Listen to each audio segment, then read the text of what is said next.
Olá, bem-vindos a mais uma aula. Como o próprio nome indica, hoje vamos lidar com os arranjos e com as combinações. É propositado de minha parte dar estes conceitos em conjunto, porque desta forma nós conseguimos, se calhar, conhecendo as diferenças entre eles, conseguimos facilmente identificar perante um problema de prioridades o melhor, qual o mais adequado dos três, neste caso arranjos sem repetição, arranjos com repetição e as combinações, qual dos três devemos utilizar para resolver aquele problema. Portanto, aqui neste quadro temos a definição de cada um deles e a fórmula que está associada. Já agora, normalmente, o número aqui de cima representa, o n, representa o número total de objetos. O número total de objetos. E cá em baixo o número de escolhas que estão a ser feitas.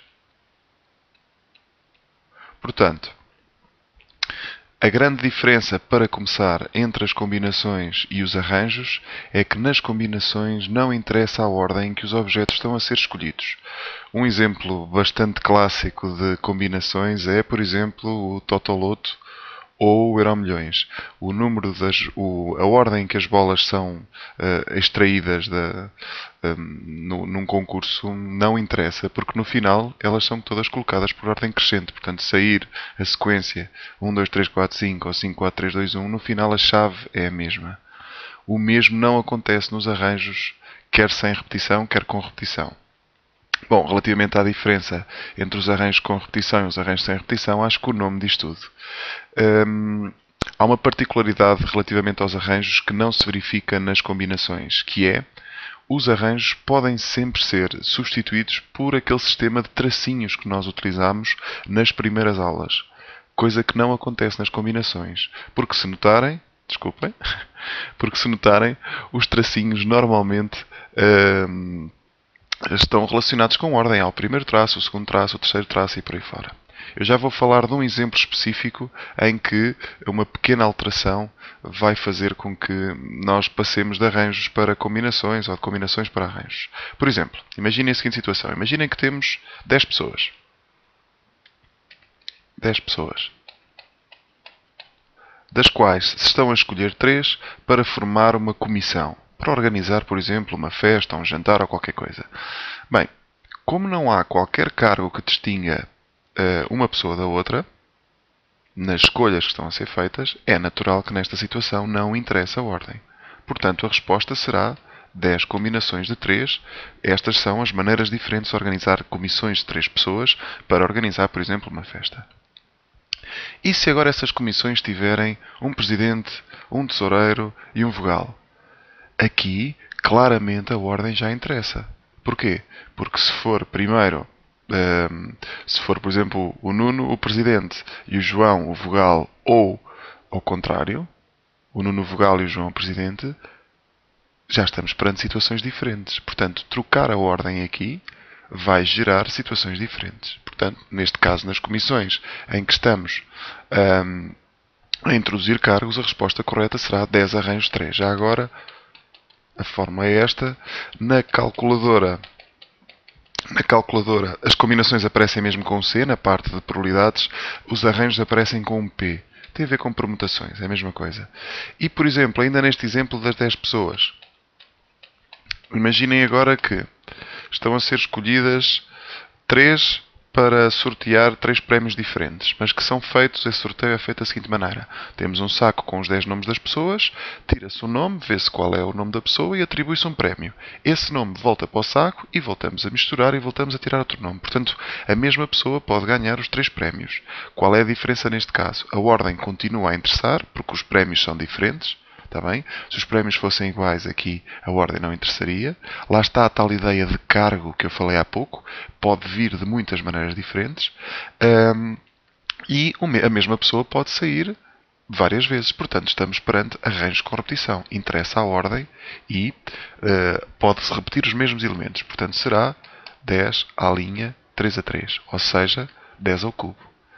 Notem que os dois exemplos de há pouco, quer aquele em que as comissões tinham cargos, quer este o sorteio dos prémios, podiam perfeitamente ter sido resolvido com tracinhos. Coisa que o primeiro, das comissões de 3 pessoas em que não há cargos, aí não há outra alternativa. Tem que ser mesmo com as combinações. Portanto, esquematizando esta situação, quando estamos perante um problema de probabilidades, temos que saber responder à seguinte pergunta: interessa a ordem ou não interessa a ordem? Se não interessar a ordem, a única maneira de resolver o problema é com as combinações de NPP.